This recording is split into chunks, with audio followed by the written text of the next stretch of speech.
मानती है। मैं राजकीय मॉडल संस्कृति वरिष्ठ माध्यमिक स्कूल विद्यालय की विद्यार्थी हूँ।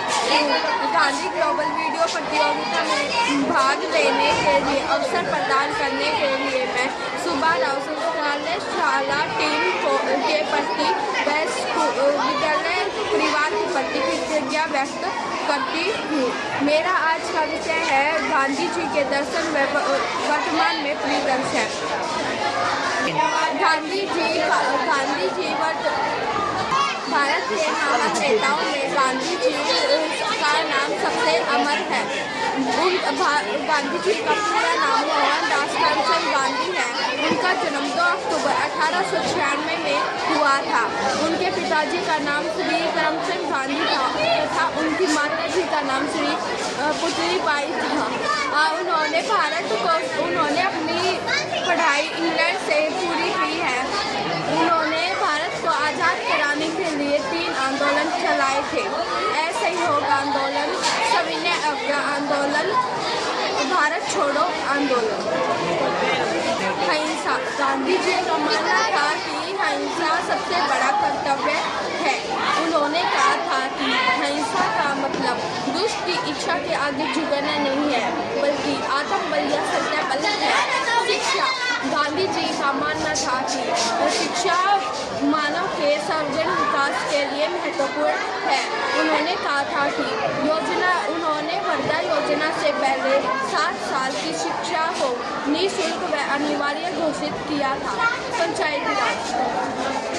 गांधी जी का मानना था कि भारत की वास्तविक आत्मा देश के गांव व बस्ती से है। उन्होंने पंचायती राज को बहुत महत्वपूर्ण योगदान दिया है और उन्होंने कहा था कि जब तक गांव विकसित नहीं होंगे तब तक देश के वास्तविक विकास की कल्पना करना बेईमानी है। स्वच्छता। गांधी जी स्वच्छता के प्रबल समर्थक थे और साफ सफाई पर वे पूरा ध्यान देते थे। राष्ट्रवाद। गांधी जी राष्ट्रवाद, वसुदेव कुटुंबकम के विस्तार, महात्मा गांधी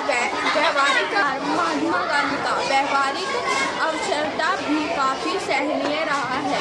उन्होंने अपने राजनीतिक आदर्शों को हमेशा व्यवहारिक रूप दिया है। वे समाज व धर्म को एक दूसरे के पूरक मानते थे। गांधी जी के विचारों की प्रासंगिकता समाज और व्यवस्था के गहराते संकट के बीच बदलती जा रही है। महात्मा गांधी का शैक्षिक दर्शन क्या था? आत्मनिर्भरता को बढ़ावा देना। गांधी जी के शैक्षिक दर्शन का एक और मुख्य उद्देश्य व्यक्तियों में आत्मनिर्भरता पैदा करना था। उनका मानना था कि शिक्षा को छात्रों के व्यवहारिक कौशल और ज्ञान में लैस करना चाहिए ताकि वे आर्थिक रूप से आत्मनिर्भर बन सके और दूसरे पर कम निर्भर हो। 1887 में अहमदाबाद में हाई स्कूल की पढ़ाई की और फिर आगे चलकर कॉलेज की पढ़ाई करने के बाद वे मावजी दबे जोशी की सलाह पर गांधी जी ने लंदन जाकर लॉ की पढ़ाई की। 1893 में दादा अब्दुल्ला एंड कंपनी नाम के एक भारतीय कंपनी में उन्हें नौकरी मिली। इस नौकरी के लिए साउथ अफ्रीका जाना पड़ा और साउथ अफ्रीका में बिताए हुए साल गांधी जी के जीवन में सबसे कठिन समय में एक साथ, क्योंकि वहाँ पर उन्होंने भेदभाव की काफ़ी सामना करना पड़ा। हालांकि इन्हीं भेदभाव ने उन्हें इतना सक्षम बना दिया कि वह लड़ने के लिए पूरी तरह से तैयार रहते थे। यूँ तो गांधी जी को सिर्फ 1 साल के लिए साउथ अफ्रीका भेजा गया था, लेकिन वहाँ रहे भारतीय व आम लोगों के लिए वह अलग 20 साल तक लड़ते रहे। इसी दौरान उन्होंने नेशनल इंडियन कांग्रेस की स्थापना की थी।